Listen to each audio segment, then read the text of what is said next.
Welcome to Ideas of India, where we examine the academic ideas that can propel India forward. My name is Shruti Rajagopalan, and I'm a senior research fellow at the Mercatus Center at George Mason University. Today, my guest is Anirudh Burman. He's an associate research director and fellow at Carnegie Endowment India, and prior to that, he worked at the National Institute of Public Finance and Policy and the Center for Policy Research, both in New Delhi. He has his master's in law from Harvard Law School. We spoke about the dysfunctional land markets and the kinds of reforms required in land use policy, land sale, and land transfers. We also talked about the various experiments with land pooling and leasing in India, how to think about eminent domain law, land titling, land title insurance, and much more. For a full transcript of this conversation, including helpful links of all the references mentioned, click the link in the show notes or visit mercatus.org/podcast.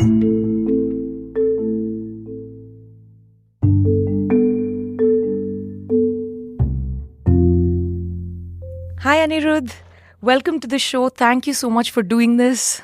Hey Shruti, thank you for having me. So one of the reasons I follow your writing and I follow your work is to try and make sense of India's structural transformation. Your work on state capacity, land policy, urbanization, and in a sense, what you've been doing while tracking the administrative and regulatory state and how it has been changing has been incredibly useful to me. In the last few decades since this structural transformation started with, the post-1991 liberalization and so on, there are two major things happening. One is, of course, the exit from agriculture to industry and services. And that is really the sectoral part of the structural transformation. And the second is the rural to peri-urban to urban migration, which is deeply entangled with the first part of the sectoral transformation, but it's also its own sort of thing. And for both of these, the crux of the problem that we always land on is a land policy. And in particular, land use, sale of land, the rules surrounding that. And pretty much everyone in the business is in agreement that India really needs land reforms. But no one seems to explain what that means. And the last time we did land reforms, it was all about, zamindari abolition and redistributing land by taking it from large zamindars and giving it to farmers who didn't have land and so on and so forth. So the first thing I want to ask you is, can you just give us a sense of what the land market in India looks like?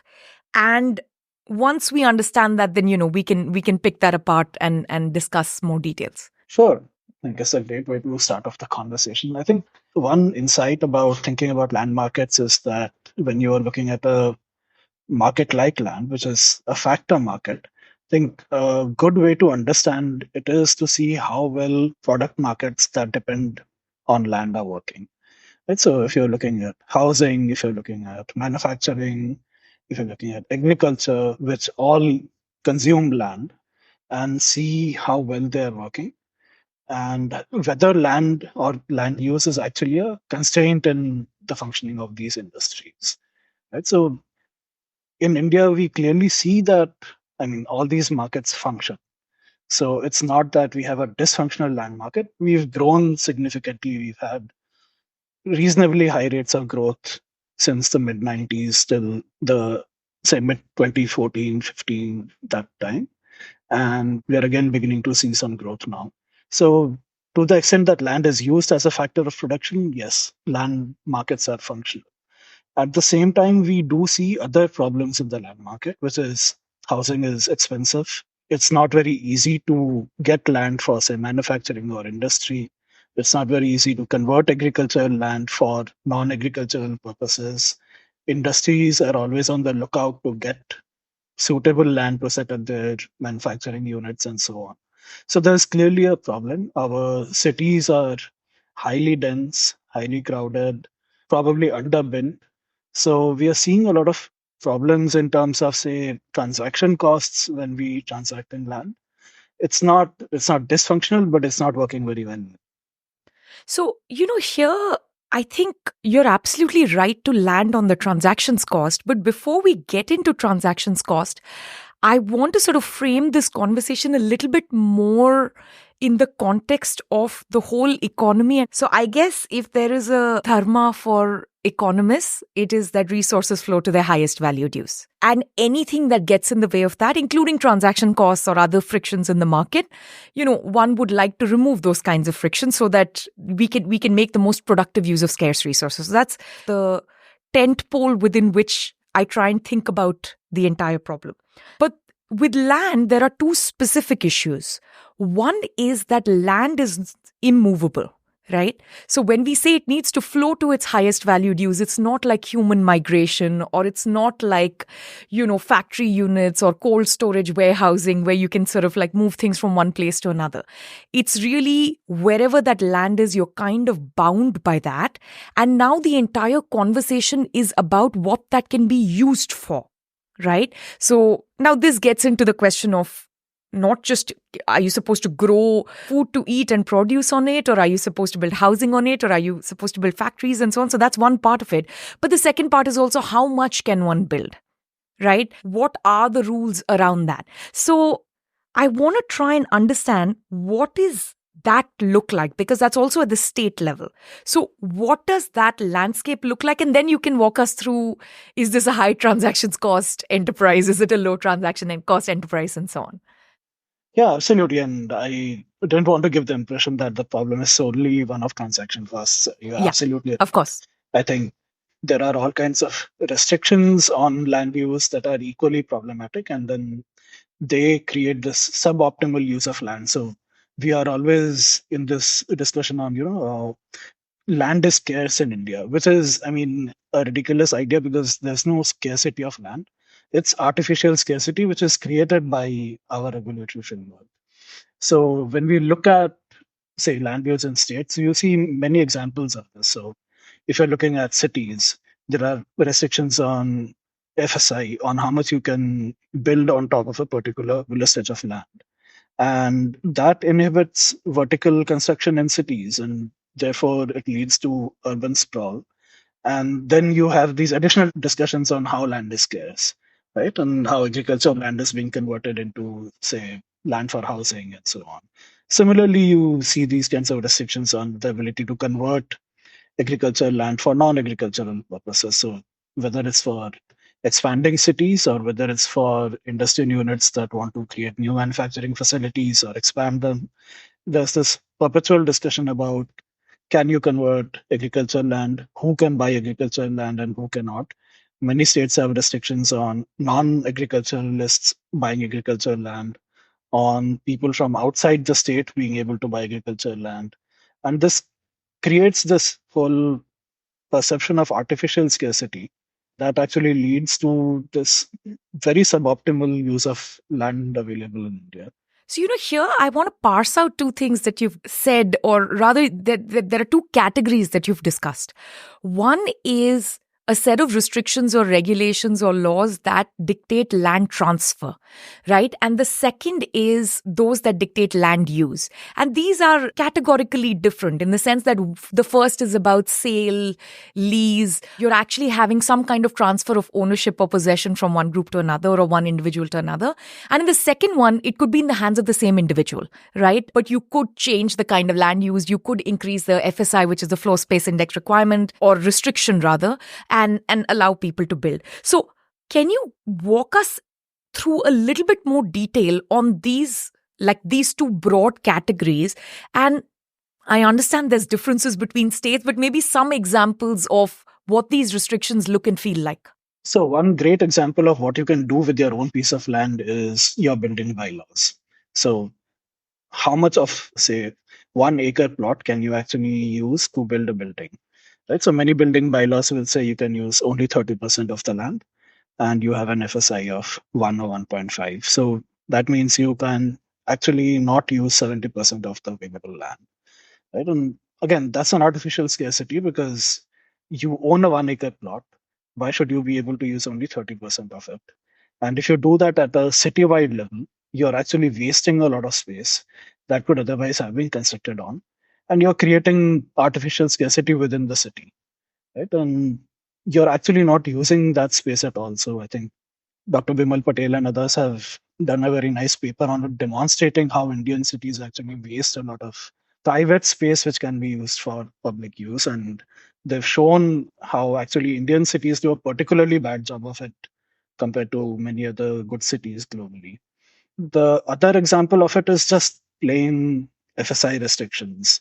So Indian cities have many restrictions on how high you can build on top of a particular piece of land.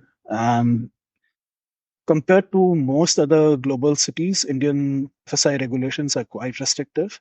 They're getting gradually better now, but I think we have a long way to go. There's another kind, right? Which is if you're in a city, the question is can you use the same property for residential use or commercial use or quasi industrial use? Because don't have too much heavy industry, in dense areas. In rural areas or peri urban areas, it's a question of do you use it for agricultural use, residential use, or industrial use? That is another bizarre kind of land use restriction. And it's a little bit different from what you were talking about before because that inhibits new building on the same property.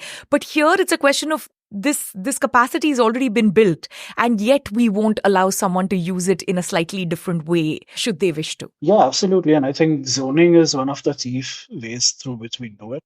And I think both US cities and Indian cities are quite aggressive about zoning, and that's driven up costs for all kinds of businesses, housing quite significantly in India.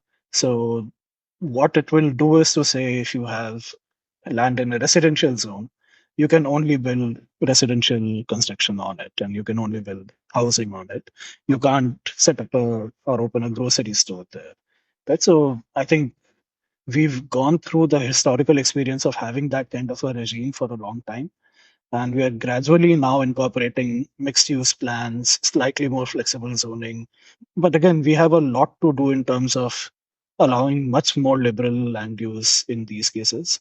And I think planners also worry sometimes too much about whether, let's say, activities, quote unquote, causing nuisance will be developed or set up in areas where people live or reside.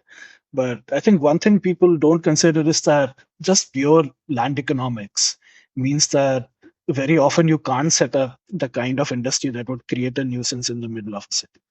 Right? So you can't create a large manufacturing unit in the middle of a city because you can't get that much land. You would just be paying through the nose for land and labor would be equally expensive.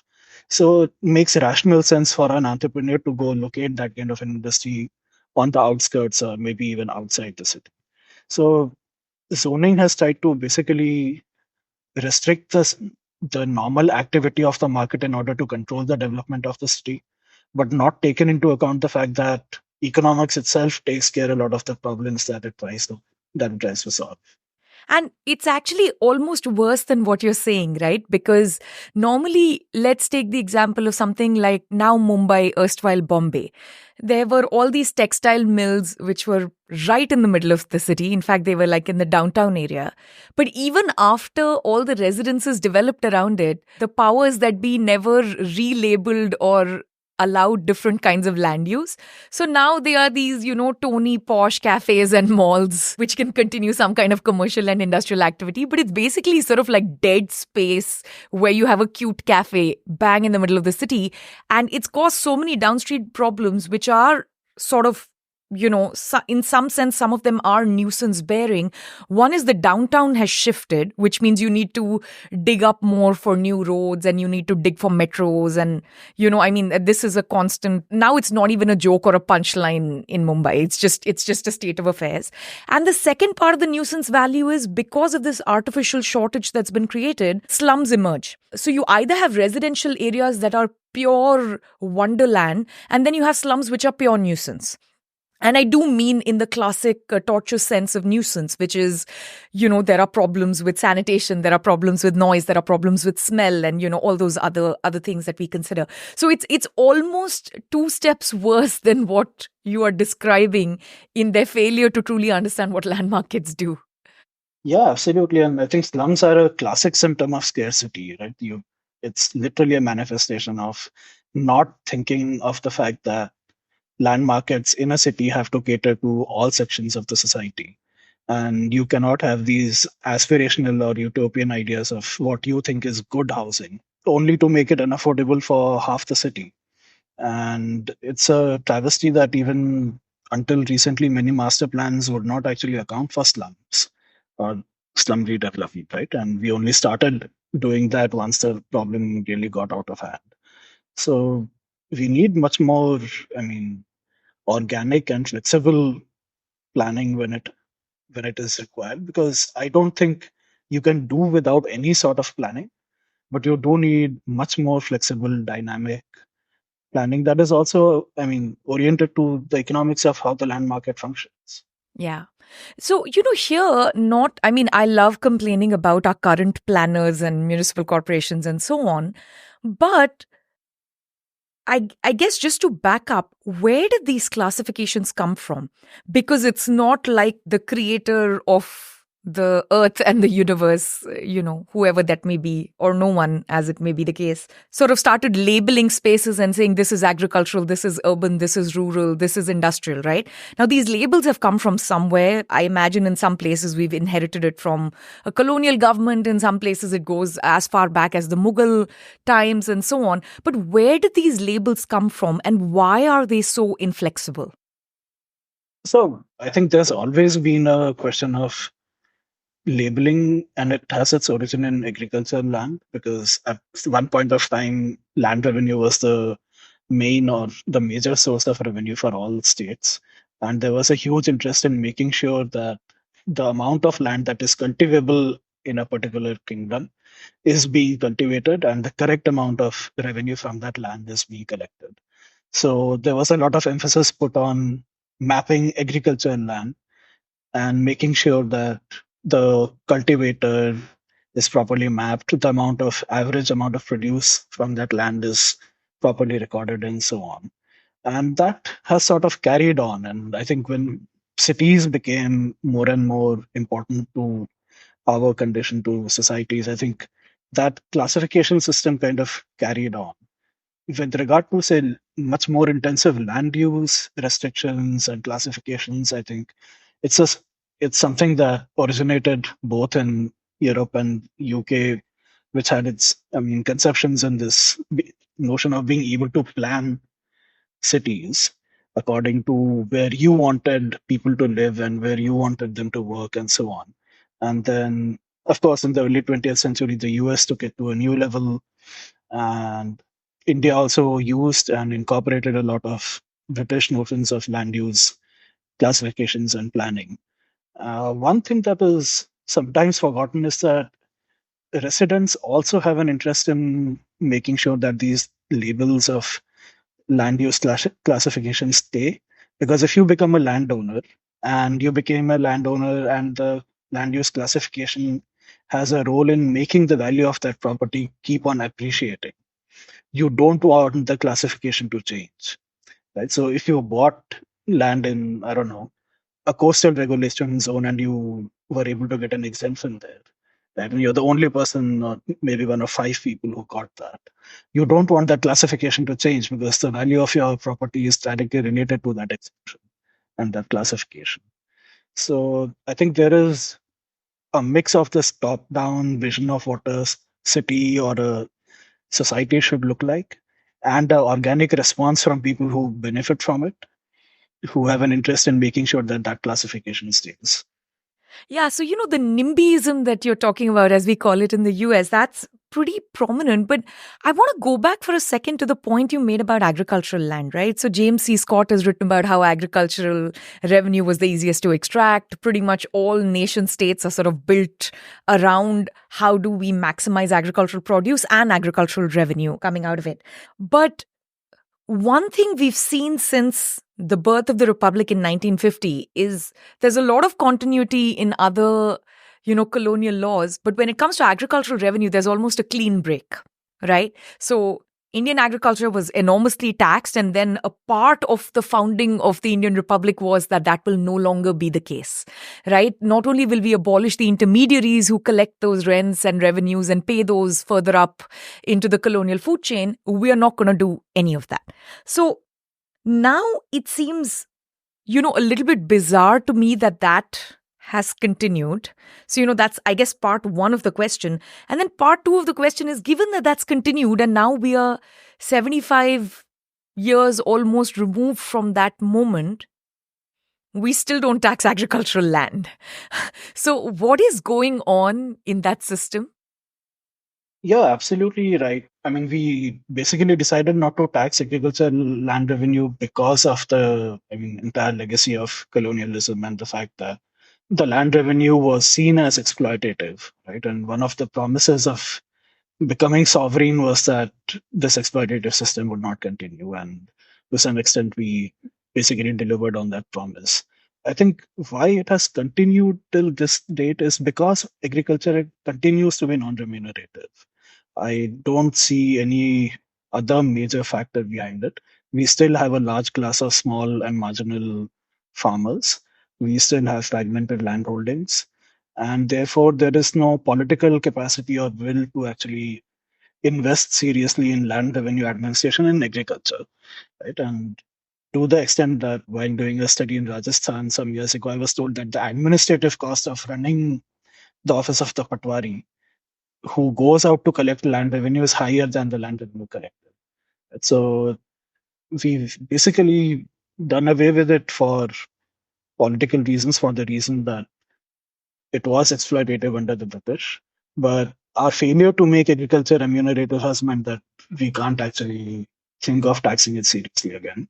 My question is more, given that we've continued the system and we're still not taxing agricultural sort of revenue in any meaningful way, why do we still hold on to the label? Isn't it in everyone's interest to allow for more change of land use, let people switch it to different uses that then can be taxed under, the various other things that we're talking about, property taxes, or can come under GST in the case of any kind of commercial or other kinds of use? So why aren't we doing that? I think the reasons are similar. We haven't thought about how we are going to ensure that we can maintain the security or the income security or the economic security of the cultivator when the land is transferred to a non-cultivator or an outsider, right? And that creates this political risk that if you allow free transfers of land from agriculture to non-agricultural, you might conceivably see a group of farmers or groups of farmers who are angry with this change in regime, right? And because we are so worried about political stability, no government seriously wants to take that risk, right? And if you look around, some governments have taken that risk. For example, Gujarat, Karnataka, Haryana, a few others have actually made these changes where they've allowed outsiders to come in. But for the most part, it is seen as a political risk. And I think there are also other reasons. For example, a lot of hill states, there is this idea that you don't want outsiders to come and buy property in the state. That's got nothing to do with agriculture or urban or whatever. It's just a idea that you don't want local land to be held by outsiders.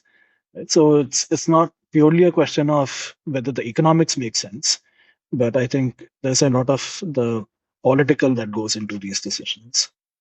So this brings me to the second part of, some of your writings, which is the first problem is this land use labeling and mislabeling and that creating transaction costs and frictions.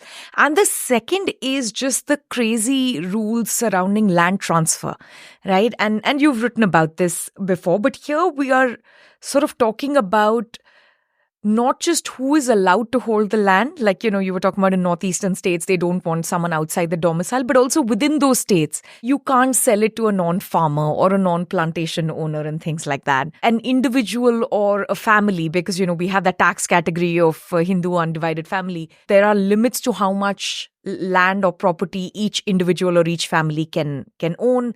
The numbers there, or rather the ceiling there sometimes is ludicrously low. It's like I live in Virginia. I have neighbors and friends whose backyards are larger than the restrictions that the Indian states puts on some of these farmland sale requirements or holding requirements. Here, this is a second part of the puzzle, right? So the first part of that structural transformation is the resources need to go to their highest valued use, right? But sub part of that is even agriculture could become more productive if the landholding sizes got bigger, right? And landholding sizes aren't bigger because we put in these crazy artificial restrictions of smaller landholding size, plus we redistributed and broke up large zamindaris into smaller farms. And now 2 or 3 generations later, because we don't have rules of primogeniture, you keep getting smaller and smaller landholdings. I believe the average holding size is about 2 acres, just over a hectare. So it's pretty small now, right? So why isn't that another place where you change? So I can understand that, there's this fixation with agriculture. We don't want to have outsiders come in. We have a romanticization with villages and rural areas, and you don't want to convert them. But the same thing could also rearrange within itself, right? Like people could actually exit the village and go work in industry or services or take the IAS exams or whatever it is people wish to do. And at the same time, the resource, which is land, could be put to a higher value use even within agriculture. Yeah, it's a great question, and I've been thinking about it. I don't have a great answer, but let me give it a stab. I think you're completely right. Actually, land fragmentation has increased over a period of time, and largely due to succession. And I think Dr. B.R. Ambedkar wrote a very prescient essay on the same topic, and he basically foresaw what is happening today. Yes. And he, again, made the very simple argument that if you want people to prosper, stop focusing so much on what inputs they need to cultivate their small plot of land, develop alternate avenues of employment and opportunity, and the land and agriculture will take care of itself. And so I think to some extent that is the problem. We've not been able to create those alternate avenues, and it's sad that agriculture is one of the fastest growing sectors of the economy in the recent years, right? So after a long period where the Indian economy grew in services and manufacturing, now we are disturbingly seeing a reversion to agricultural growth. So I think there is a problem in the sense that we are not creating the kinds of jobs that will wean people away from agriculture. And I think that is in turn creating this stagnancy where people feel that they need to depend on the land that they own, even if it's a small plot of land. It's it's an insecure existence, and one shock could push you back into poverty. And you need the only asset that you own, even if it's small, even if it's inefficient to cultivate it. You basically need something to fall back upon, and I think that's the basic problem that we are stuck with. How do you create these alternative systems where people can actually exit agriculture efficiently? And that's why I think the quality of urbanization also matters a lot. Can you make cities much more affordable? Can you make it easier for people to find a rented accommodation rather than to live in a shanty on the outskirts? Right? Can you get them someplace where you don't have to commute 25 kilometers? Right? Can you create a similar social security net in urban areas as you have created in rural areas? So I think the entry and exit from agriculture to non-agriculture in terms of what economic opportunities and avenues you have. If we don't think that through clearly, I think we are going to be stuck with this feature of the economy where everyone has small land parcels that they are cultivating inefficiently. But this is where it starts becoming a little bit crazy when I look at it. So you're absolutely right. People try and attach a lot of value to this one big asset that they have. So they don't want to sell because, the urban landscape, forgive the pun, is a little bit complicated. There's a lot of uncertainty. There are lots of informal employment and labor markets, informal housing. So the only true fallback is that one asset that they hold back in the village or in the agricultural area. Now, having said that, the value that is attached to that asset entirely depends on the use of that asset or the permitted use of that asset, right? So I grew up in Delhi, and in the outskirts of Delhi, Gurgaon was developing. Of course, that was not the most productive agricultural land. It's pretty barren land in the outskirts of Gurgaon. But there were farmers, people were doing some dairy and produce. There was some farm activity going on there. And initially, the Chief Minister of Haryana's office and the government really started consolidating land, giving it to big developers like DLF and Ansals to develop large tracts, right? But as that process continued, the farmers kind of got wise and they understood that what's happening is a bit of a scam. So what was really going on is the value of that tiny land holding, when it is dubbed for agricultural use, let's say that value is X, right? The moment you can get a change of land use certificate, right, either for residential or commercial or industrial activity, then the value of that land shoots up. Now, normally, in most peri-urban areas, it'll shoot up, say, 4, 5x, right? Now, in the case of Gurgaon, things were happening so quickly that sometimes the difference between the prices were X versus 30x, right? So what happened is that the stage 2 and stage 3 consolidation efforts should have actually been very smooth, right? I mean, people were dying to sell their land and exit unproductive agriculture. The developers are dying to buy land because every Fortune 500 company wants to set up in Gurgaon, but they're not able to connect with each other. Plus, no single person has a large enough tract of land. So now the government has to step in, use eminent domain, take that land. The compensation they pay for the eminent domain will be based on the circle rate of the agricultural land, not after change of land use. And then you get all these protests, and then you have a bunch of sociologists writing papers about how developers are extracting from farmers using the political system, right? So this is truly bizarre now. To me, in my head, and maybe I'm being too simplistic about it, if you allowed the person who already holds the land to convert the land use easily, or to transfer the land, or to buy up larger tracts of land if you didn't have all these land ceiling laws, then none of this would be necessary in the first place, right? But this entire mess has been in some sense created by the regulatory framework. Yeah, completely. And I think one additional point is also that capital investment is not easy. So you generally see outsiders coming in assembling land parcels, right? Because the farmer himself or herself has too small a plot of land. So you're always in this situation where, because they don't have sufficient capital or the wherewithal to go and borrow, you will see someone who has that ability to either borrow or to invest come and assemble land and basically buy out existing landholders. And that's a uniform, I think, occurrence wherever this kind of transition is taking place.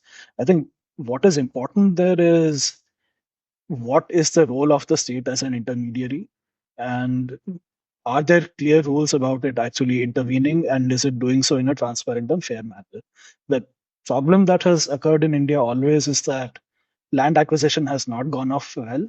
And often it's happened in the kind of situations where what you're describing, where a private land assembler or an aggregator or developer finds that the cost of land is too high if privately negotiated, and therefore gets the state to intervene to acquire the land. Because even if they pay the state the cost of acquisition, it would still be lower than having to pay the negotiated market price. And so I think that's where we've not done well. And I think in that context, I think the 2013 land acquisition law that was enacted was actually a good step, because it made the cost of acquisition that much more expensive.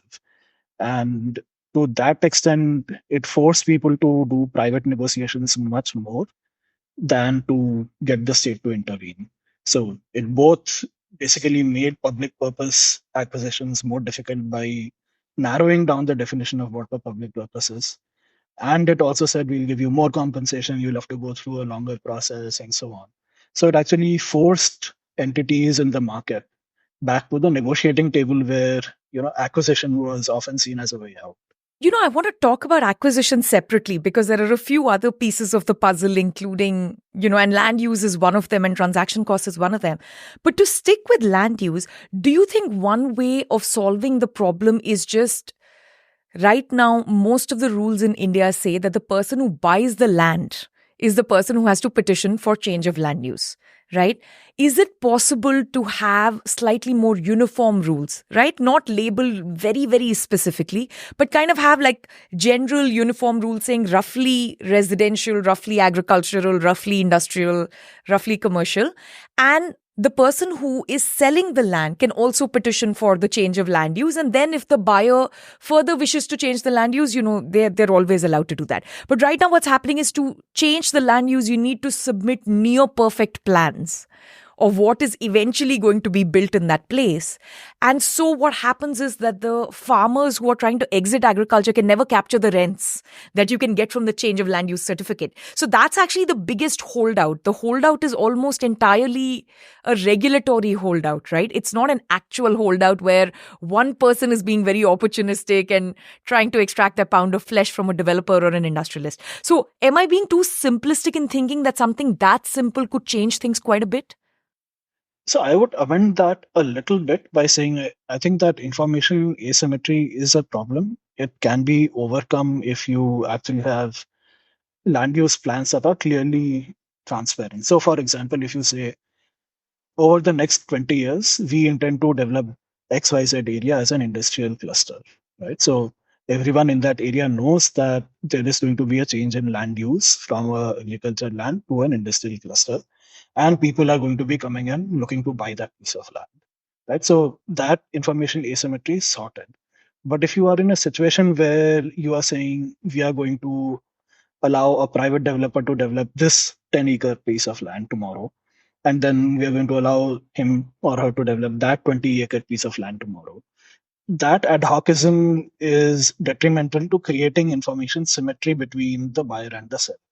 Because then the seller has to actually try and understand what the buyer is buying the land for, right? So I think that is one way to solve this problem because I think you stuck at the heart of it, which is if the negotiating parties have good information, they should be able to negotiate a proper price where the owner is able to capture the rents from that Yeah, transaction. or the rents disappear, basically. That's the bigger part of the puzzle, right? Because right now the rents, I mean, one way of characterizing it is as rents, regulatory rents. The other way of thinking about it is we've almost created two separate markets in land. One with the change of land use certificate for the new use, which is of higher value, and one without.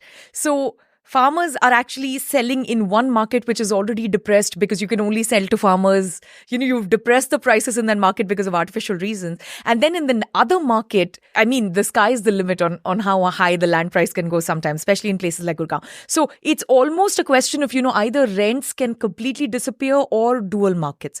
I have a further question on this. So the way you phrased the answer was, we can have better information and transparency if the government or the municipality or state government, like whatever is the appropriate level of government, clearly announces that we are going to develop this area, right?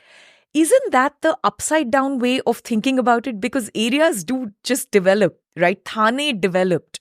Thane used to have dairy farms and used to have orchards, and now all of it is like startups and fintech companies and things like that, right? So areas develop bottom up. So isn't the better thing to do to say that everything will be open land use, like you can have you can wish to build anything in any area, except if you really want to build heavy industry or chemical industries, or let's say you want to build a zoo, right, which is going to have tigers and python, then you need an extra layer of permissions and things like that. But otherwise, it's going to be super easy to have any land for commercial or whatever. Like, basically what I'm saying is, why isn't all land at a default level mixed use with very few restrictions for certain kinds of nuisance uses?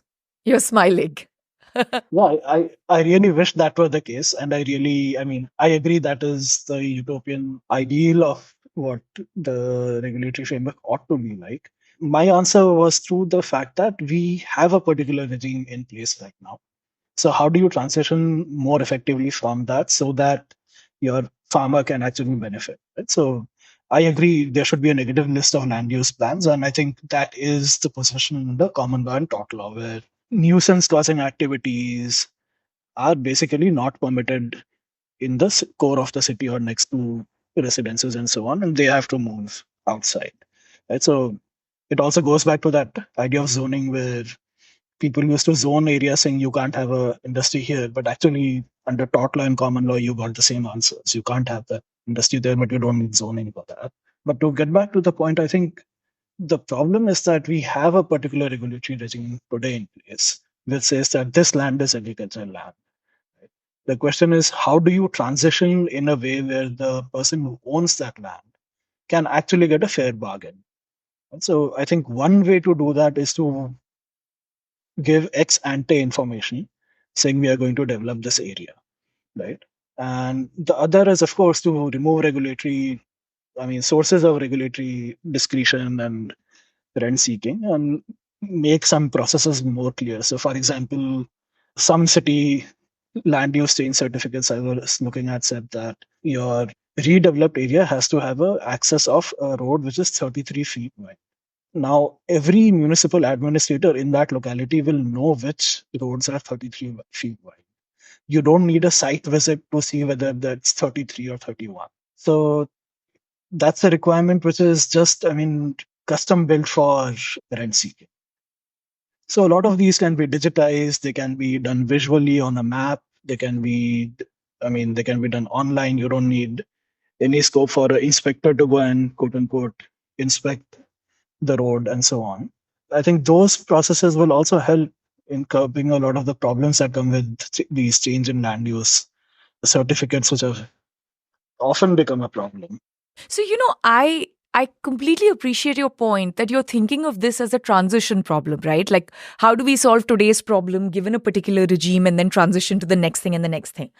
I'm thinking of it slightly differently, almost as a 100-year problem, right? So let's say today we figure out a system where top down we say this is going to be an industrial area, right? Or this is going to be developed for a certain kind of public utility or electricity or solar or whatever the government plans. My problem is, given the pace at which the structural transformation is taking place, because, India is not growing like the developed world at 1.5%, 2%. India is growing at 6, 7%, and we think that's too low. So we want that to also go into some kind of like Chinese miracle rates or hyperdrive, right? That will mean that very quickly that same thing is no longer going to be the highest valued use, right? So what you're going to get is, okay, Thane will become industrial activity, but then you're going to have the same problem in a place like Kalyan or Thane, which is what happened with, Phoenix Mills and things like that, which is tomorrow when you need to transition out of industrial activity to services or to, I don't know, GPU centers. I don't know what the next use even is, right? What happens then? So in some sense, I feel like if we really think about this as a 100-year problem for a very fast-growing economy, there's almost no other way to think about it except reset the default, right? You need to dismantle the whole damn thing and start ground up. Sorry, there are too many puns in this question of land, right? But it just feels like that's the only way out. But do you feel a little bit more optimistic than me that let's solve today's problem? People will become richer, they'll become more productive, they'll get integrated in a different part of the economy and the global economy, and then they will also come to realize that these kinds of transitions are good. We've done it once before, we'll have some institutional memory of doing it again. Is that where you're coming from, or is it just forget about the 100 years, we just need to solve this right now? Like which way are you thinking about this problem? So to some extent, I'm optimistic that the way we solve these problems will help us solve future problems. So, for example, if we take the case of change in land use, I think one thing that happens is the value of land and real estate becomes so high that no city administrator can ignore that value anymore, right? So 50 years ago, you could afford to say, I'm going to have this whole plotted development where everybody will have a lawn and a small plot of single storied houses with a backyard and a front yard and so on and so forth. Now you are basically saying, how can I build a 20-story apartment on it? Right? So that flexibility of land use will come even from the fact that the market value of land and real estate is increasing because cities are growing, becoming more productive, the demand for land and real estate is increasing. So I think part of the optimism comes from that if you can solve the problem of today's transition, you are going to create land markets and real estate markets that are so much more valuable that you can't ignore the economics of it to the extent that you have done over the last 50, 60, 70 years. Right. But having said that, I do take your point that it's not a given that over a period of years, people will not have bad ideas. Like Phoenix Mills, there will right? be more. Like to me, every time I look at that, it's almost the blood boils. Like we've known this is a valuable piece of land. This is literally in the middle of, surrounded by some of the most valuable property, not just in India, but in the world. And we have somehow still managed to make a mess of it. Yeah, and I think that goes to again the point that you are making, which is that some of these problems might not be solved even if land values escalate, which is if there is a Phoenix Mills coming up or if there is a row of redevelopment on that road, why isn't the planner or the person who allowed that development to take place? Why hasn't that person or that institution made sure that the road infrastructure keeps up with that development, right? Or that the other aspects of, say, sewage, sanitation, drainage, right? You see water flooding up to knee length every year there during the monsoon. And so when that redevelopment took place, it was a golden opportunity to solve those problems. And it was somehow not taken or not given adequate attention. So I think that gap between the state capability and the growth and dynamism of the market is something we are still figuring out. I don't have a good answer to that. But I agree with you. I think it is a 100-year problem and it's not easily solvable. So I want to now come back to the topic that you were alluding to a little bit before, which is about using eminent domain for land consolidation and so on. And I'm a little bit obsessed with this eminent domain question, right? So we have a very bizarre problem. And again, I'm now discovering that this is a 200-year-old problem. Now, we've never had good land titling in India. So land titles are always questioned. You've written about this. Some of the problems are that it's not a conclusive title. It's a presumptive title. And that's again been a historical legacy. We never really switched out. Now, when it is a presumptive title, the alternative is you have really good land registry systems and that the government maintains, even if they're not perfect. And then you can layer some title insurance or something else on top of it, and you can get somewhat functional land markets or property markets, right? Instead, what we've had at every level, and this goes back even 200 years ago with the East India Company, when people can't understand what belongs to whom, or if you bought it from someone, if it's not conclusive, it can be challenged anytime. Immediately, that title is a little bit uncertain. And they started using eminent domain first to build railroads and then to build other kinds of industry, including Tisco and all sorts of things, because the one way you can extinguish any other interest in a piece of property is by using eminent domain, right? So the moment you use eminent domain, no one else can come and challenge that title tomorrow, and so on and so forth. And if you are in an economy where there's very quick structural transformation, industries obviously need land. And sometimes for heavy industry, that land is a very particular place, and it needs to be near a river, or it needs to be near a particular kind of port or something like that. So it's not like you can just move a mining industry or an aluminum smelter somewhere else. These are very particular problems, and so they prefer to buy the land from the government, even if people in that area are willing to sell it and they know that that area is industrializing. So we have a second bizarre problem, right? Like, people want to sell land, people want to buy land. One is the transactions costs and change of land use that we spoke about earlier. But the other part of it is there's just so much uncertainty surrounding the title that you can't put a multi-billion-dollar project into, throw it into complete litigation and legal uncertainty because one or two people will challenge the transfer or the title. So the best way to do it is let the IDCO of that particular state, which are typically this Industrial Development Corporation of Odisha or Gujarat or Maharashtra or whoever, or the infrastructure development, you let those people consolidate the land and then sell it. So that's kind of how we're doing it. Now, I understand that the Land Acquisition Act of 2013 can get people better prices, but it still doesn't change this fundamental problem that the reason why eminent domain is being used in the first place is not just about price and transaction costs, but it's about some other uncertainty which has to do with titling. So how do we solve this titling question? Sorry, that's a small question. So I think one of the things we see is that the land titling problem is not just a titling problem, it's also a political problem, especially when you think about acquisition. So let's think about, say, Nandigram or Singur, right? Basically, a dispute over compensation can easily escalate into a political problem that makes the entire enterprise at risk, right? What would you expect in a normal environment that you acquire, say, 100 titles of land, which let's say occupy 100 acres, and let's say there are disputes in about five of them. In any normal enterprise, you would be able to price in the cost of that risk, right? And get some kind of indemnity or insurance for it, and basically say, okay, there's a likelihood that 5% of the land titles will be faulty. And I'm going to solve for that problem either by buying insurance or whatever.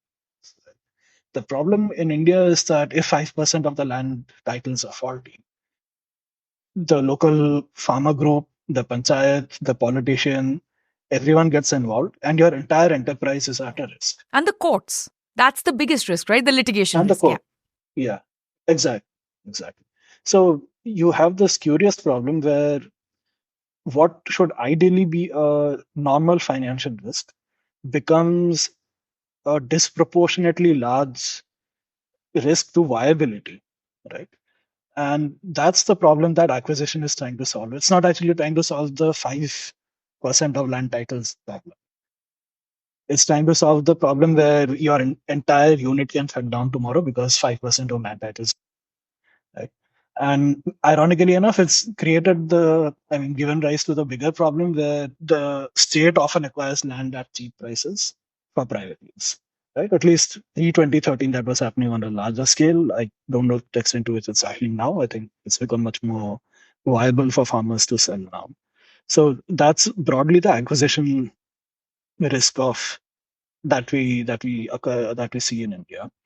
I think the titling problem is, so for, let's say, in the context of acquisition, I think sometimes the titling problem itself is overstated in the sense that we overestimate the amount or the number of titles that are bad.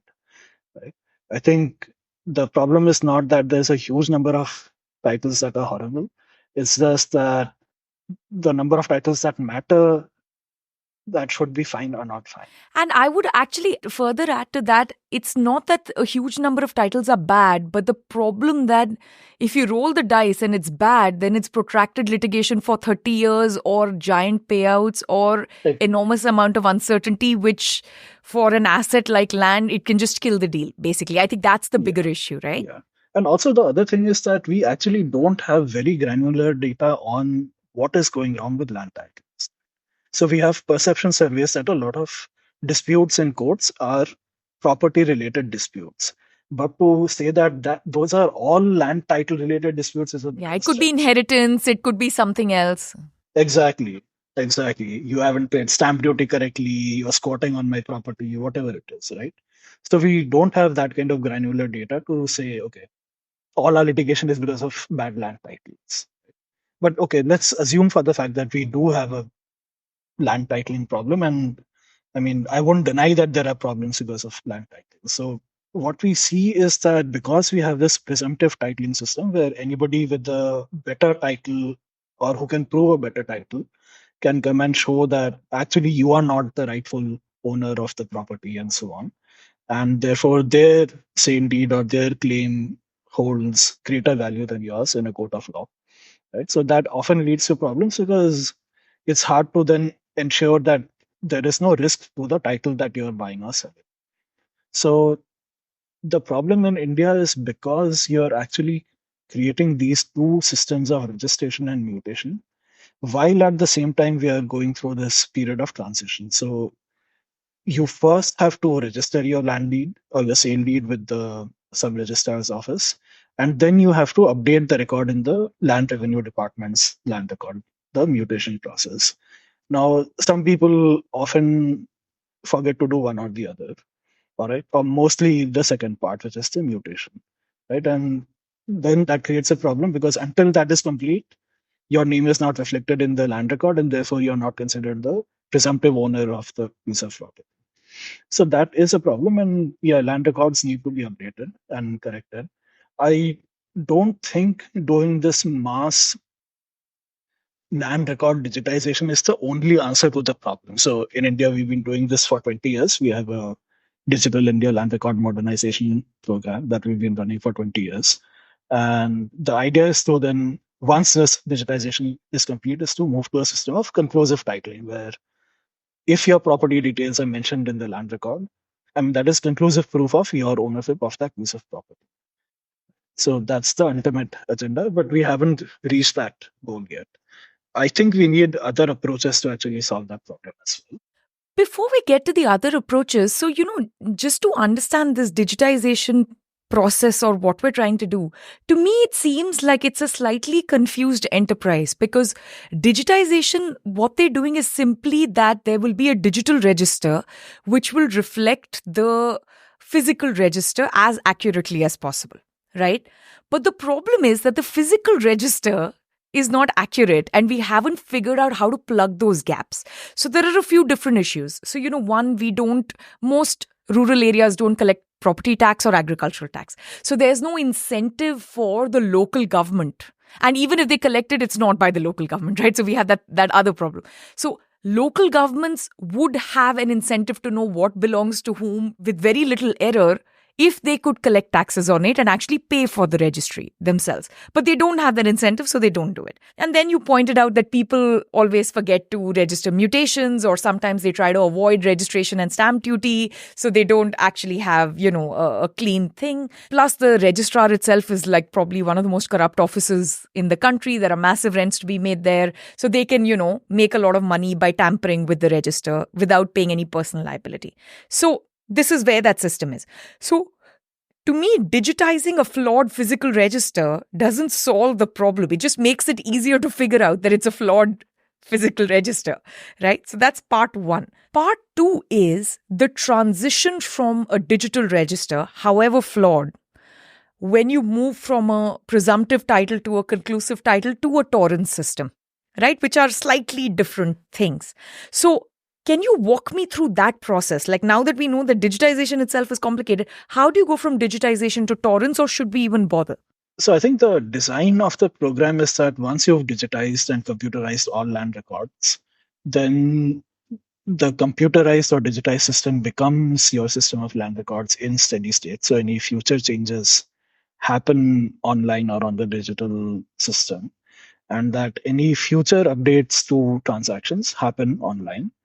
And because it is all happening online and you're also updating the cadastre, the map itself, you are creating much more foolproof and authentic records. So that's the design of the scheme. I don't agree with it. And in practice, in many states, exactly what you described is happening. Right? So they're basically taking existing land records without updating them and digitizing them. Right? And some states have taken the initiative to make sure that they actually survey that relevant part of the state before they update it, right? So I think Gujarat was one of the few states that did that. So they actually resurveyed the state and then updated the land record. But many states are not doing that. So there is a problem that you're basically taking bad land records or old land records at best and putting them into the system. And it's going to be a problem when you make that system a conclusive system and you see glaring deficiencies in that. Yeah, and it'll lead to more land disputes in courts, right? That's the part two of that problem. Exactly. Yeah. Any system design deficiencies that you create today are going to show up in litigation tomorrow. Right. So, for example, if you have, and I've seen this, if you have a system where unpartitioned land is owned by three brothers, right? So under Hindu succession law, you each have a notional one-third share of the property, but it does not belong in a one-third share to each brother, right? It belongs to the family. But when you input that data into the land record system, because of the way this was designed in the state that I was looking at, you had to put in the names of the three brothers and say that they owned one-third of the property. Now, what happens if one of the brothers dies early and the other two decide to share it 50-50? Okay? So if you come to the land revenue department and say, I want to make a mutation or make a change, they are not going to be able to do it because you originally, as per the system, owned one-third of the property and not half of the property. So if we actually continue doing what we are doing now in some states, we're going to end up with these kinds of problems down the line. And if you do conclusive titling with a system like this, it's going to get even worse because in a conclusive titling system, the state actually has to indemnify you if there are any errors in the land record system, right? So very briefly, a conclusive titling system is actually supposed to reflect in the record a complete and accurate and updated version of what is actually existing on the ground, right? So theoretically, you should not even have to go and do a site visit to be able to figure out whether you want to buy that land or not, because everything is there in the conclusive titling system, right? The flip side is that if you get things wrong, the state has to keep indemnifying. And the question is, will Indian states indemnify people if these errors keep popping up? Right. So that is the big if about the conclusive titling system. And if you were to say we won't indemnify, but it is still a conclusive titling system, then there's no point. I mean, it helps with the Evidence Act in court. A lot of the current disputes will get moved along faster and get thrown out and things like that. You don't have to relitigate the title. So you can have conclusive titling without indemnifying, which gets you maybe 30-40% of the way to clear out bad cases and get things thrown out and things like that. But you're right, it doesn't get you all of the way, especially for big projects where there's enormous amount of financial risk. Exactly. And there, I think products like title insurance are way better, where you try and basically buy insurance for any future defects in title. Yeah. And I think we need that kind of a system to grow in the Indian market as well. So I have a question here. Now, if we are trying to move, now let's say this digitization plan actually works, right? So let's assume that that's a good idea. And let's say based on that good idea, we switch to a conclusive titling system. Can there be a limited time period when the state says we will indemnify everything, and then there is some kind of statute of limitation that kicks in at, say, 7 years or 10 years, and then we say, this is it, right? For these 7 years, put up disputes, we'll figure out who's the correct owner. There will be an emergent bottom-up process by which the register starts getting updated because it's a dispute resolution. And, their gram panchayats will come in and there will be a period of slight chaos and uncertainty. But after 7 years, forever hold your peace, right? So that's the way we do it. And then that on that day, right, fair or unfair, I'm sure there'll be some poor widow who gets left out of something, right, which is terrible. But for the larger system, there is certainty beyond that. Right now, there's a secondary question which you already raised on whether India has the state capacity to keep the register maintained, because in the future, it has to still indemnify, everyone. So that's question one. So is that a good way of thinking about solving the uncertainty and the financial risk problem? And if not, then should we have something like a spin-off of the LIC, which says that for a period of 20 years, we will provide title insurance, right? So it is helping develop an insurance market, and we've already liberalized insurance markets to some extent. So LIC takes the lead because the state needs to absorb some of these losses, but it won't be as chaotic as indemnifying in cases where the state has no capacity. And poor land records and all of these problems always go in clusters, right? The same state that has no capacity has poor records and will need to indemnify and all of those things. So in that 20-year period, while an LIC-esque vehicle starts doing land titling, you will have private people who come in. There will be some kind of market of lemons situation where the private players don't get into the terrible states, but over a period of time, the problem gets solved. So is that another way of looking at it? Are both of these terrible ideas? We just need some third way. Like, what is a good way to solve the transition problem? Because that's really the problem. Yeah, so the way I've thought of it, and this is not a fully formed idea, is that it makes a lot of sense to follow land prices and transactions. So instead of doing a statewide land digitization or conclusive titling program, focus on areas that are seeing a lot of transactions, focus on areas where land values and property prices are highest, and focus on cleaning those areas up, because clearly there is a demand for looking at accurate land titles in those areas. So you could not serve society better than by going and solving the problem in those areas, right? And then you can move on to, your stage 2 and the stage 3. And I think doing conclusive titling in these smaller units also makes sense. And then you can gradually expand your footprint. So for example, if you're doing conclusive titling or land digitization in a village 200 kilometers away from the state capital where, you see probably 10 transactions in a year, right? According that, the same priority as the city periphery where you are seeing 10 transactions in a day does not make sense right now, especially when we take into account state capabilities, the question of whether the state will pay indemnity, Yeah, and so on and so forth. absolutely. So, And the financial risk. and the financial risk, exactly. It's very different. And I think it will also be much more valuable for people in a positive externality sense, right? Yeah. So if you're actually looking at economic growth and development and you want to promote that, doing this program on a priority basis in areas where land markets are vibrant and Yeah. dynamic makes a lot more sense. Yeah. So that's how I think of it. And I think the public insurance option is an interesting option. But the answer to that is that I think we already have, at least we have the regulatory enablement for private title insurance in the market. I think the problem is with the cost structure. And I think there's something about how we've done it, which is it's not really affordable for retail buyers, but maybe for a large developer, it's much more affordable. So I think the question is, how do you solve that problem? And I think then you don't have to think of a public insurance, LIC kind of thing. And you can just get these providers into these markets. Yeah, and they will also likely go to the more sophisticated markets first, where there is a big demand from, say, big banks who are, bankrolling the mortgage and they want to make sure the collateral is solid. And so there are other supporting institutions that can come in that can not just de-risk the problem, but also provide the information and the clarity required for this kind of market to actually start getting better, or the institutional environment in this kind of market to start getting better. The second kind of question I have has to do with leasing, right? You've written about leasing. You've written it in the context of, solar power and things like that.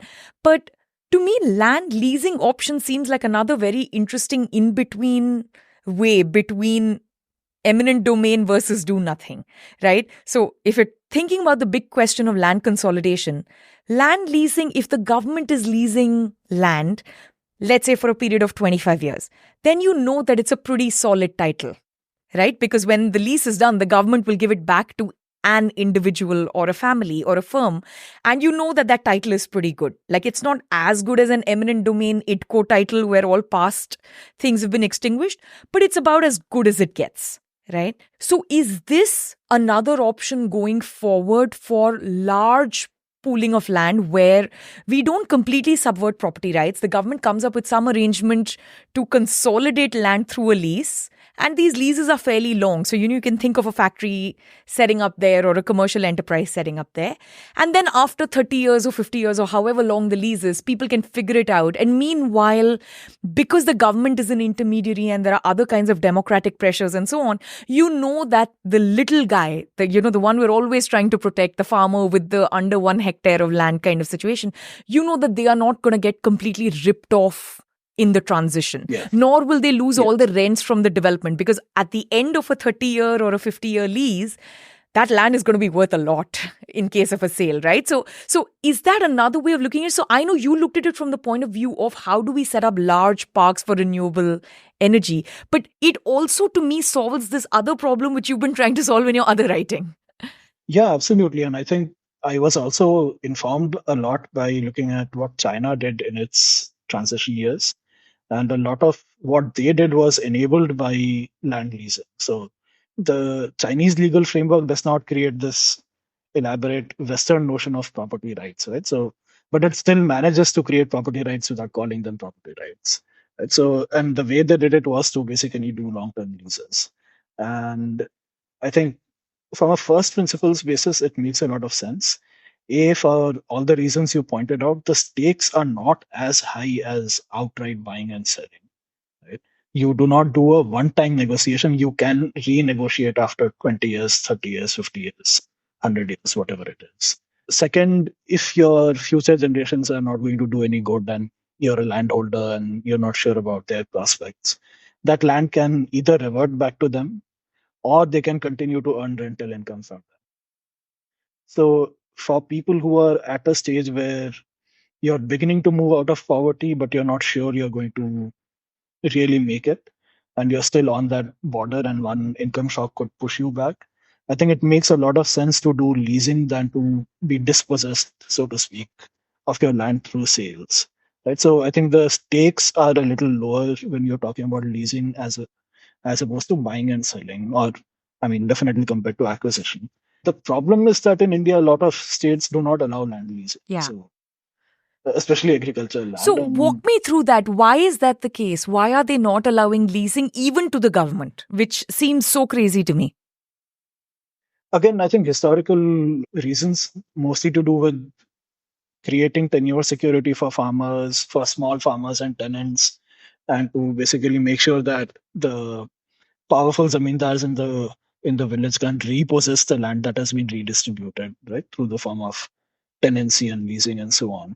So, but I think because that economic structure has shifted in the last 60, 70 years, I think it's high time that we revisit those, I mean, regulatory regimes. And I mean, no one will say that there is no land leasing taking place. Obviously, people are doing all kinds of informal transactions, they lease in land and lease out land. But by pushing it underground, we've just made it suboptimal. And Increase the chances of squatting and trespass and all those other kinds of downstream problems. exactly. So we need to liberalize that regime. I think in the last government, Niti Aayog had pushed out a model land leasing law, which was a pretty reasonable framework to at least start with. And I think a lot of states should adopt it ideally. Did anyone adopt it? Are some states better than others when it comes to land lease? I'm not sure. I'll have to check. I'm definitely sure that some states do allow leasing. Again, I think there are some reformist states, I think Karnataka, Maharashtra, but I'll have to check. Yeah. So, there's one other really nice idea that I learned about from your work, and this is on land pooling, right? So, again, the big problem is fragmentation. We have all these broken land record system. It's not easy to change use or to have land transfers, right? So, we still need structural transformation. We need these big projects. So, how do we go about it? And you've written this lovely essay on what happened in Haryana, right? And I want to walk through that experiment with you and, just understand that a little bit better. So, from what I understand, there was one experiment where I think the Haryana State Infrastructure Corporation, they were already in the process of using eminent domain to pool a large piece of fragmented land, right? And then partway through that process, they said, look, this is kind of like doing deals by holding a gun to someone's head. They said, we will go through with the eminent domain use or the land acquisition if you don't agree to pool your land. But then there's this other process by which you could pool your land and then you could actually have a stake in the development in this particular situation. And then, there are these versions of it, which is, you put in 1 acre, you will still own 25% of it. And for the remaining 75%, the state is going to build power lines and sewage and roads and, all of those sorts of things. So that's, a straightforward, simple way. And what ends up happening there is you have the development of that land, which is desperately required. There is a de-risking of that development. But if that development truly takes off, then all the people who pool their land will be the most direct beneficiaries, So in some sense, it solves multiple problems. So one way in which this was done was by holding gun to the head. Are there other ways of doing this without holding the gun to the head? Are people willing to pool land? Is this a workable experiment? Yeah, so this is some ongoing research that I'm doing, and basically different states have tried different models with varying degrees of success. So you mentioned the Haryana model, which I really, over a period of time, I think there is a clearly visible strand of experimentation and adaptation that is visible in the Haryana model. So I think the earlier models were, I mean, to put it politely, more crude. And I think the more recent models are far more beneficent and generous to the landowners. And I think it also shows that the state is confident and the landowners are confident of the proposition that is being offered.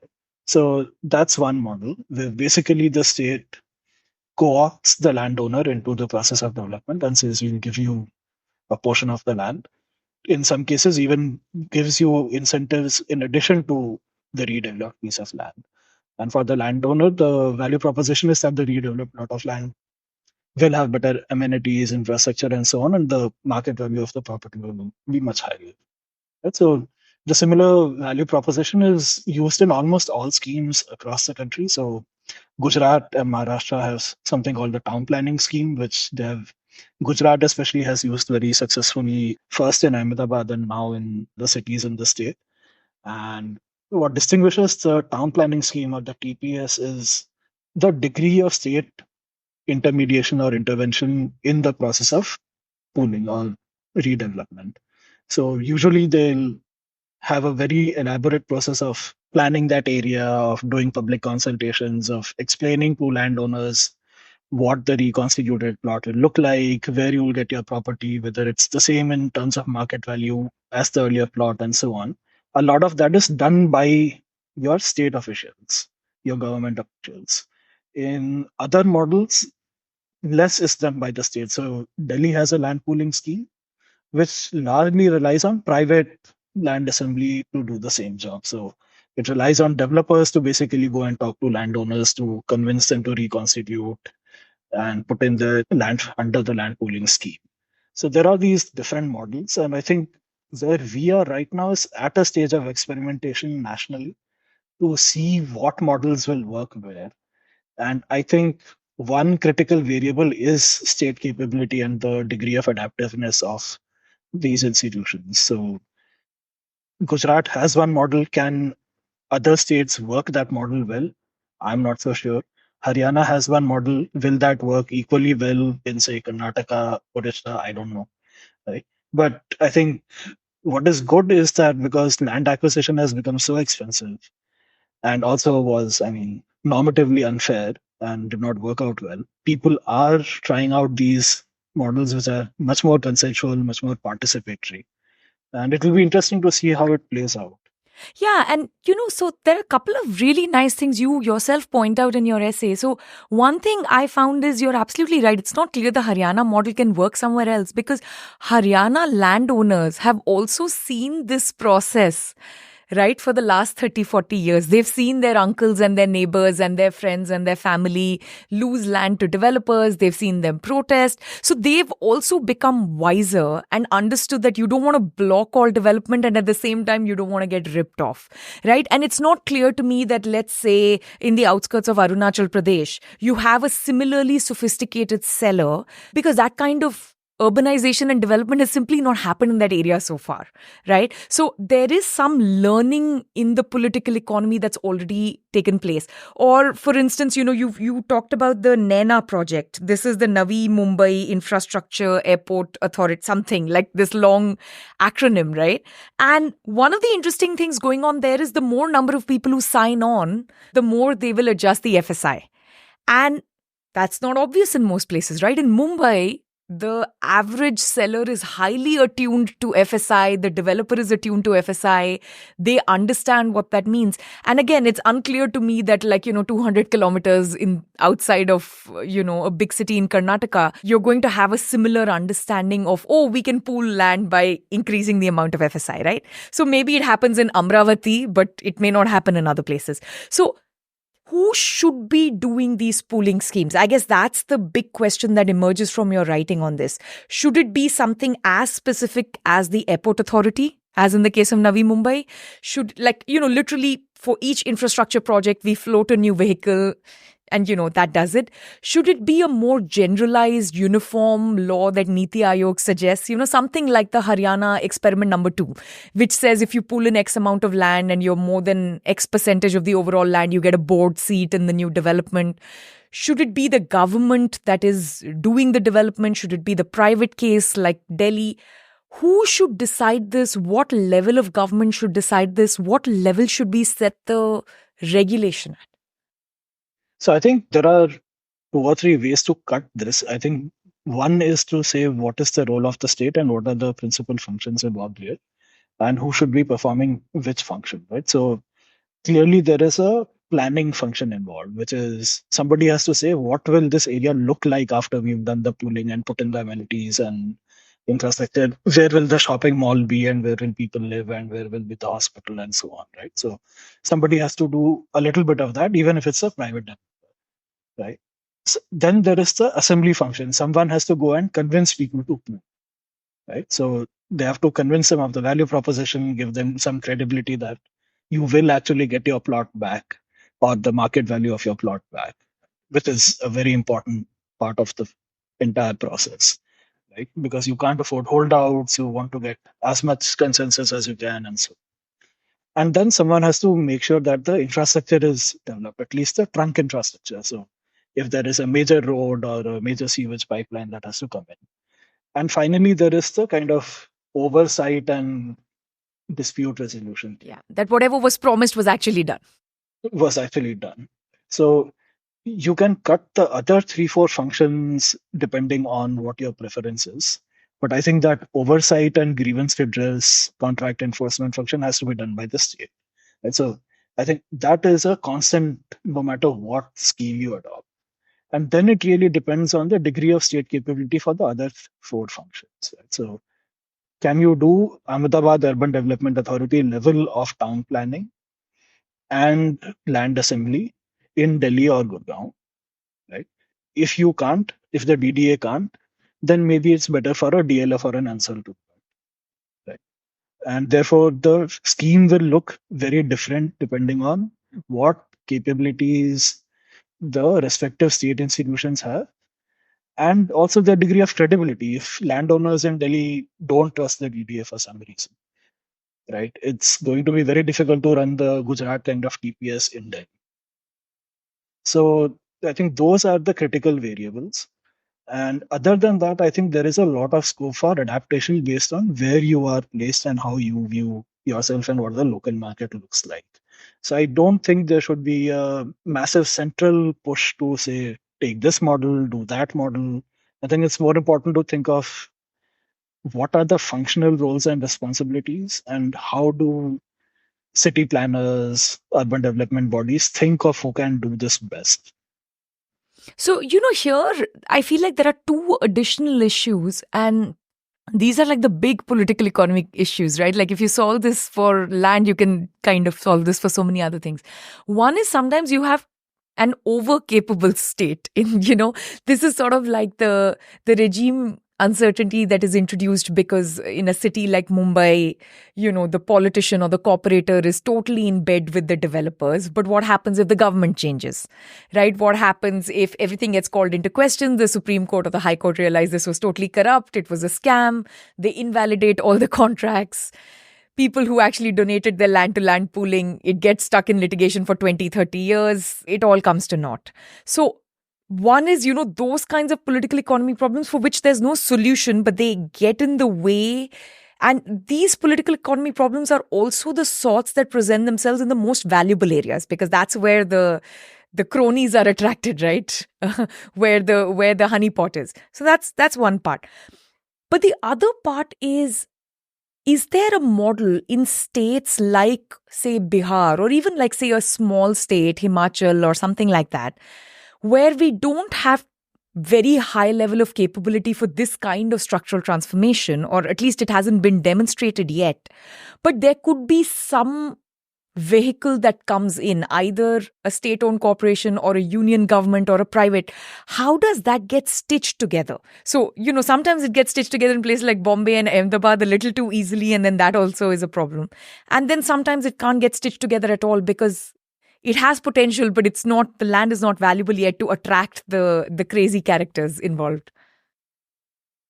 Yeah, I think in some cases it's what you're describing, which is there is overcapacity and land is not the main problem or planning is not the main problem. So you can do brilliant town planning schemes in, I don't know, Itanagar or something, but there are other factors there that just don't make land that valuable. So you can have a beautifully planned city. It's just that the city won't be very dynamic. And it's not a fault of planning or whatever it is, right? The labor market just isn't as Exactly. dynamic and organic as Mumbai or Pune or Delhi. Right? So I think smaller cities and towns face that problem, which is the main problem is labor markets. And the problem that cities that are growing face is that you don't see that inflection point, right? You don't see where a city goes from a small town to a big city, right? And or when a city goes from a moderately sized city to a metropolis. right? So if you look at Pune or Jaipur or Udaipur or I don't know, a lot of these cities that have grown very rapidly in the last 10, 20 years. The problem is that at one point of time, the planning capabilities were fine for that kind of labor market. And now it's just a completely different value proposition, right? So you have international real estate consultants who come and set up offices there who are advising conglomerates on how to run or how to do real estate acquisitions. And the planning capacity has just not kept pace, right? So I think the problem we are seeing there is basically the degree of adaptiveness of state institutions that we need is just not there. And I don't know how to solve that problem. I think people who are working within state institutions are more cognizant of these. They're trying to do it. There are all kinds of good organizations who work at the grassroots who try to help with capacity building. But I think one of the problems is also the fact that we over design and over plan so much that we don't have basic things, right? So, for example, if we say that we have a 9-meter road and we are going to allow 2-story houses on this, and tomorrow we are now going to allow 8-story houses on this, and we're going to make this 9-meter road into a 18-meter road. We don't have the basic capacity to say, I'm actually going to take that amount of margin from those plots to make it an 18-meter road. So what ends up happening is that you have an 8-story house on a 9-meter road. And then every congestion and nuisance problem that brings with it. Yeah. And this is not a small, subtle problem. It's a pretty big, visible problem. It's not a question of whether your setback was, 1 meter or 1.5 meters, right? You're basically talking about doubling the size of the road, and you, as a lot of municipalities, just don't have the capabilities to do that. I think that's the big thing. Yeah, and I think Ahmedabad is an exception, maybe BMC is an exception, but everyone else is really struggling with this. Last question, Anirudh, is there anything in this system that makes you hopeful or any experiment that's exciting that you think is doing something great? Like what excites you about this space and is not depressing? So I think one is that the way planners are looking at cities has changed or is changing quite significantly, even from the time when I started thinking, okay, planners are the problem or planning is the problem. I think the more I talk to them, the more I realize a lot of them agree with the fact that we have problems in how we plan cities. And I think also a lot of city level administration, the more administrators you talk to, the more excited you are by just how impressive the things they are trying is. And I think there is a peculiar problem that when you go to very large cities or cities that are already built out and developed, it's harder to make things there. If you go into a newly part of the developing part of the city or a younger city, there you can actually see administrators and planners who are, experimenting a lot, being innovative, trying to do new things. Because I think it's also a function of the kinds of interest groups and activism that you see in a city. So it's more difficult to make changes in a city where residents are going to complain about every small thing. And I think that is going to be the bigger change, bigger problem in India going forward, which is if your big cities are your growth engines, right, which they are in India, how do you redevelop them? So it's not a question of just development. It is you have to redevelop the core of the city to make it look like, I don't know, Manhattan or Hong Kong or whatever it is, to make land use more efficient, while at the same time expanding into the peripheries and taking over agriculture land. So I think that expansion is still easier, but overcoming all the problems in the center of the city where you have to redevelop, where land prices are already very high, where the interest groups are very vocal and sharp, I think that is entrenched. Yeah, that's the right word. So I think that's going to be a very key problem going forward. Yeah, hopefully we'll have you to tell us how we can solve these things. Thank you so much for doing this. I've learned a lot from your writing on this. We'll throw in all the links, and this was such a pleasure. Thank you. Thank you for having me, Shruti. I really enjoyed the discussion. Thanks. Ideas of India is produced by the Mercatus Center at George Mason University. If you enjoy this podcast, please subscribe on Apple Podcasts, Spotify, or your favorite podcast app. Help us grow by giving us a rating and leaving a review. Follow us on Twitter at @SRajagopalan and at Ideas of India. Also check out our initiative commemorating 30 years of India's market reforms at the 1991project.com.